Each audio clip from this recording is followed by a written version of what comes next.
By the end of this video, you're going to understand why caring less actually makes people respect you more, why the fear of rejection is keeping you trapped, and the exact mental shift that separates confident people from people pleasers.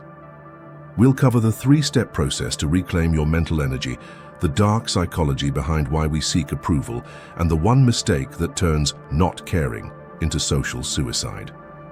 Plus, I'll show you how to spot the difference between authentic confidence and toxic indifference, because getting this wrong can destroy your relationships. Ever wonder why you feel drained after social events, even when nothing bad happened? You shake hands, make small talk, laugh at the right moments, and head home feeling like you just ran a marathon. Here's what's really happening. Your brain is running a background program 24/7, calculating what others might think about everything you do. It's like having 50 browser tabs open while trying to work on your computer. Everything slows down. Most people don't realize they're spending 60 to 70% of their mental bandwidth on imaginary conversations and approval-seeking behaviors. You're not just living your life, you're narrating it to an invisible audience. Before you even walk into a room, your mind starts the calculation game. What if I say something stupid? What if they don't laugh at my joke? What if I'm overdressed or underdressed? That's pre-event anxiety, and it's burning through your mental fuel tank. Then you're actually in the situation, and now you're running real-time people-reading software. You're watching facial expressions, analyzing tone of voice, measuring pauses in conversation. Your brain is working overtime to decode every micro-signal. Did that person just check their phone because they're bored with me? Was that laugh genuine or just polite? You're not present in the moment because you're too busy being a detective. After it's over, the post-event analysis kicks in. You replay every conversation, every gesture, every awkward pause. You dissect what you said and imagine what everyone thought about it. This triple threat of mental energy waste keeps your brain in constant performance mode. Here's what makes it even worse.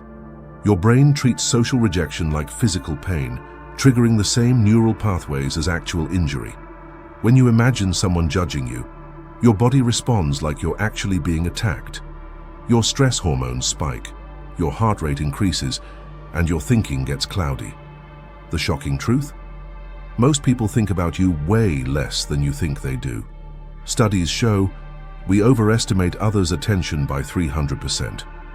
While you're lying awake, replaying that awkward comment you made, the other person has already forgotten it happened. They're too busy worrying about their own performance to judge yours.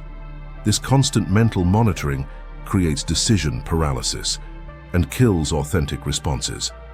Instead of saying what you actually think, you calculate the safest response. Instead of taking a risk or speaking up, you choose the path that protects you from imaginary judgment.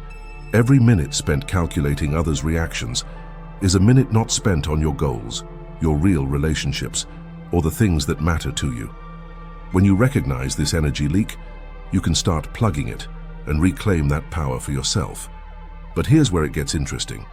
When you stop this mental drain, something unexpected happens to how people see you.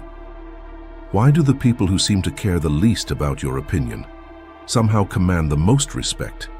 Think about it. The boss who doesn't need you to like them gets more respect than the one who tries to be everyone's friend. The person who speaks their mind, without checking if it's popular, gets listened to more than the one who agrees with everything. There's a psychological principle that explains why neediness repels and indifference attracts.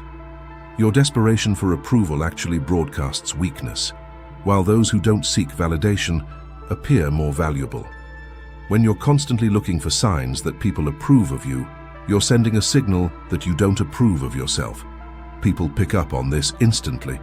Their brains register you as someone who needs something from them, and that creates an imbalance. Here's how the scarcity principle works in social situations. When someone doesn't need your approval, their attention becomes more valuable.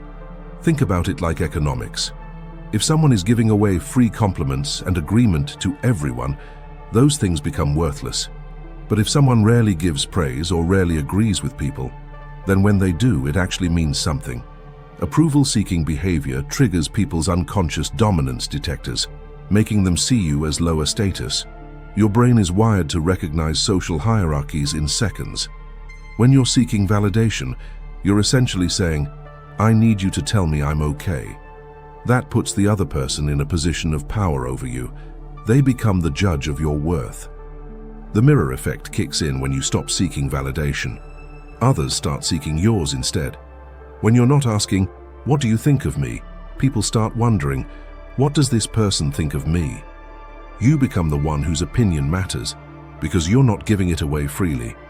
Authentic confidence creates a magnetic pull because it's so rare in a world full of people pleasers. Most people are performing some version of themselves that they think others want to see. When someone shows up as themselves, without apology, it stands out. People are drawn to that energy because it's real. Speaking your truth, even when unpopular, makes people trust you more because they know you're not performing. When you disagree with someone or express an unpopular opinion, you're showing them that you value honesty over harmony. That builds trust because people know that when you do agree with them, it's genuine. The less you need others' approval, the more they naturally want to give it to you. But there's a dangerous line you can cross that turns healthy detachment into something that destroys relationships.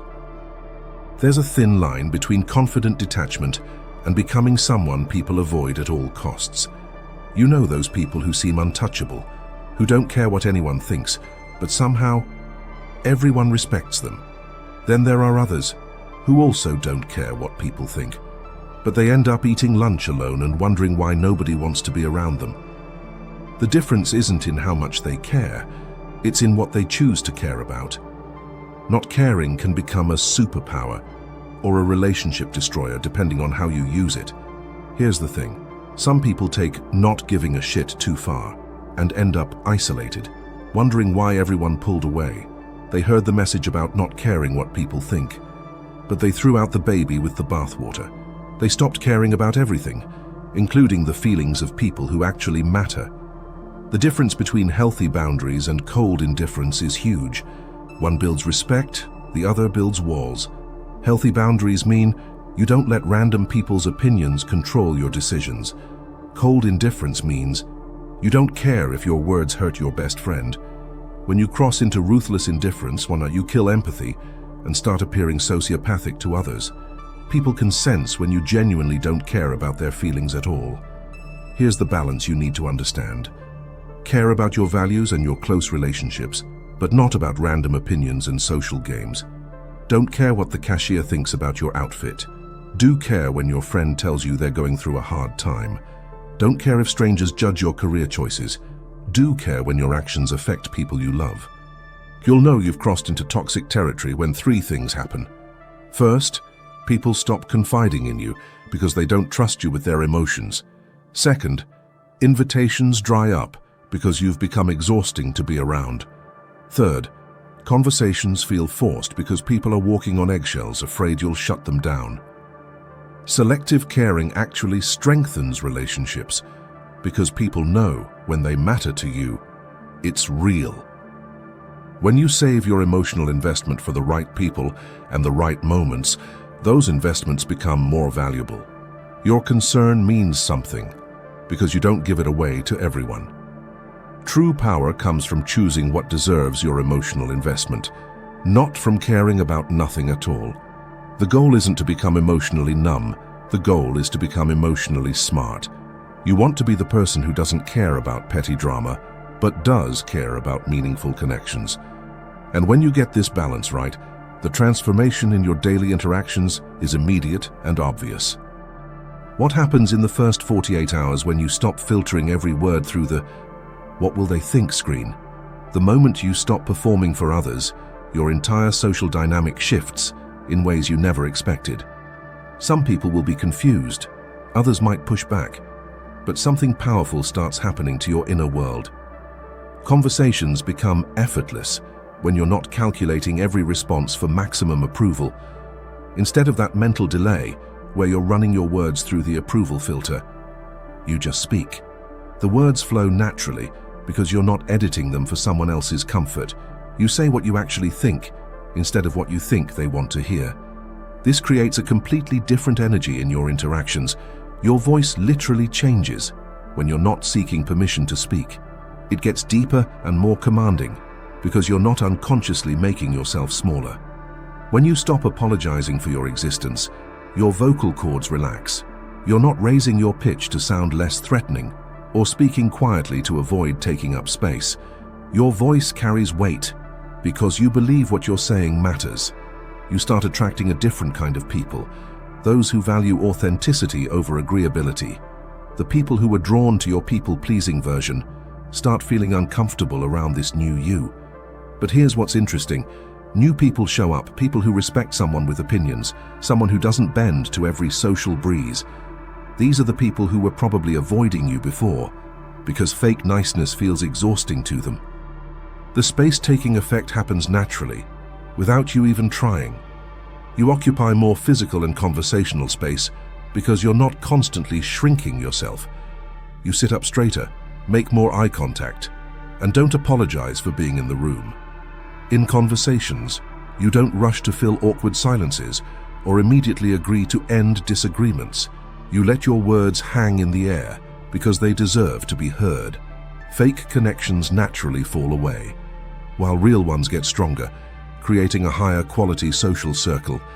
The people who only liked you when you agreed with everything start drifting away. Good. Those relationships were built on you hiding who you are. The people who stick around are dealing with the real you, which makes those relationships actually worth having. You discover that being yourself isn't just liberating, it's magnetic to the right people and repelling to the wrong ones. The energy you used to waste on managing everyone's opinion gets redirected into being genuinely interesting. You develop actual opinions, pursue things you care about, and become someone worth knowing, instead of someone who's just easy to be around. This shift creates a new kind of confidence that most people never experience. The people who seem most confident aren't fearless. They've just decided their truth matters more than others' comfort. They still feel the fear, but they act anyway, because their values are stronger than their need for approval. Here's your challenge. Identify one area where you're wasting mental energy on others' opinions and commit to stopping it for 1 week. Maybe it's what you post on social media, how you dress, or what you say in meetings. Pick one thing and stop caring about what people think. When you stop giving a shit about the wrong things, you finally have the energy to care about what actually matters.